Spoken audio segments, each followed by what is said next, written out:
All right, what's going on everybody? Dan here. It's gonna get busy here in the studio, so let's crush this out as soon as we can. I'm gonna talk about some tips that you can incorporate in terms of a leaner, healthy self, why it actually matters, and what you can start doing today to work towards it. Some simple steps for you. So let's get running with the intro, and we're gonna get talking about it. Whew. Let's see how this works.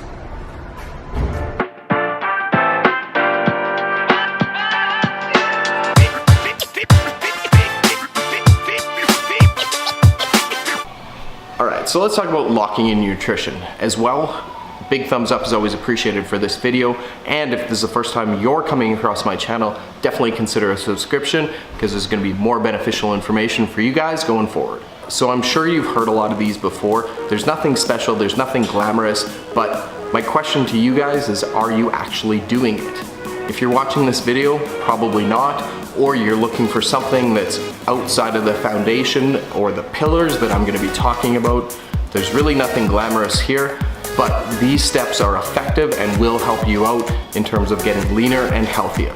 We're gonna also talk about why that actually matters. So the straight up facts behind it is we are eating more calories as a society. We're also eating more saturated fat, more processed foods, more sugar, more salt, more convenience items. We're also moving way less as a society, so we're bringing on a lot more conditions that generally happen as we age a lot quicker or a lot sooner than we think. So here's my strategies for you to incorporate.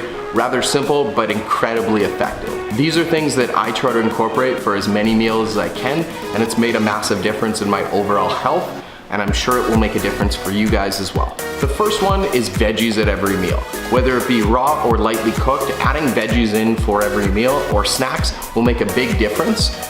Main reason being the volume. You're gonna be eating more volume overall and less calories. So it's gonna fill up your stomach, making you feel fuller for longer. As well, incorporating more fiber in your diet will help move things through your system more effectively. Number two, protein at every meal. Protein really shouldn't be overlooked. It is the building blocks of like the muscles in our system. If you're regularly strength training, you're gonna see more progress with that. As well, protein is really metabolically expensive, meaning it's going to take a lot more to break down that, and it's going to increase your metabolism by adding protein into your diet. Number three is more about mindfulness, and that's calories coming from liquids. You want to reduce your calories coming from liquids because it can add up really fast. And also the calories from liquids, you're not really aware because it's not filling you up as much as actual food would do. An example I want to give you is Starbucks. If you're having a large coffee from Starbucks, it's trailer calories. If it's a black coffee, 20 to 30 calories. On the other side of it, think of it like a blended beverage from Starbucks. Some of those are upwards of 500-600 calories.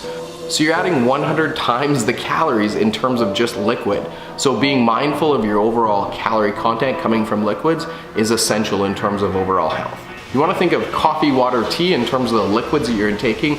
Other than that, I mean, if there's something that you really enjoy, just be mindful of how calorie dense it is, or if you can find an option that's less calorie dense, but still gives you the same satisfaction. A big one is being strategic with your starchy carbs and your carb dense items, being rice, being pasta, being yams, sweet potatoes, regular potatoes, whatever it is. You want to incorporate those in and around your workout days. Days you're not as active, probably less reliance on carbohydrates. Being that carbohydrates are an energy source, this is really important. And generally in the context of things, I mean, potatoes aren't bad, but once we start adding the friedness or adding other calories in terms of it, it does add up very, very, very quick. And if the activity level is really low, there's less reliance on needing that energy for your system. And the final one for you guys is just more of a tool that may work for some, but not for everyone. And that's just eating frequently throughout the day. When we do sort of separate our meals, or we do have long gaps in between our meals, sometimes hunger hormones can really, really pick up. Consciously, we're aware that we want to eat well and eat less calories, but subconsciously, there's a lot of things going on without us being able to control it. So Getting more frequency within meals for most people may help you from overindulging later in the day or having that subconscious, maybe a binge approach without you having the control that you want in terms of your food intake. So this is great and all to understand this, but why does it matter? Why is it important to reduce those calories that your body doesn't need in terms of getting leaner and healthier overall? So when you're looking at it, you want to sort of set a threshold of about that 20% body fat for males, 30% body fat for females. Anything above that, there's definitely some downsides that will definitely impact your health or my health or whoever's health it is going forward. We're not talking six-pack abs, that can be unhealthy in itself. We're just talking about being leaner and fitter and healthier so we can do things as we age, or so that additional mass on our system doesn't impact our frame, doesn't impact our movement quality, our quality of life, and adding that mass around your midsection really impacts your mental health and the hormones going on in your system. So getting more balance will help you feel better every single day of your life. So when you're looking at that 20% for males or 30% for females, when you look at benefits of being above that body fat percentage, realistically, being in that lifestyle, it's really easy to fall back on. It also takes little to no effort in terms of planning and in terms of taking care of your own health.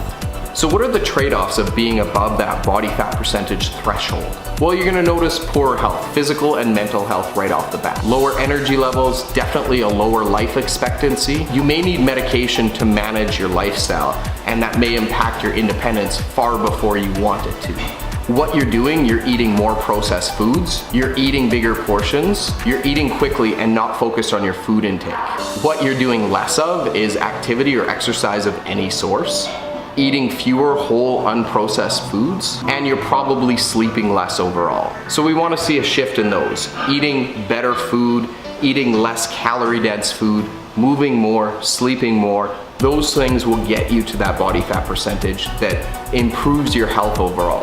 It doesn't take a tremendous amount of work, it just takes consistency and planning and executing on those plans. It is a very easy transition, but if you are having struggles with it, toss it in the comments below, hit me up on any social channel, DM me up. I'm happy to answer them as I can and help you get to better health. And I think that does it for today's upload. As always, if you're liking the content, throw a big thumbs up below, right down there, and comment on what you guys want to see more on the fitness and nutrition. We're gonna sign off this upload like we sign off every upload. Quickly, I want to do a quick creator shout out to a guy in New York City that's killing it in the realm of health and fitness. I'm gonna link his channel in the description below.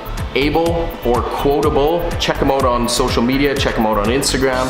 His YouTube channel is linked below. Go give him a subscription and follow him up. Dude is doing amazing things in New York City and just a huge source of inspiration if you're looking to take it to the next step.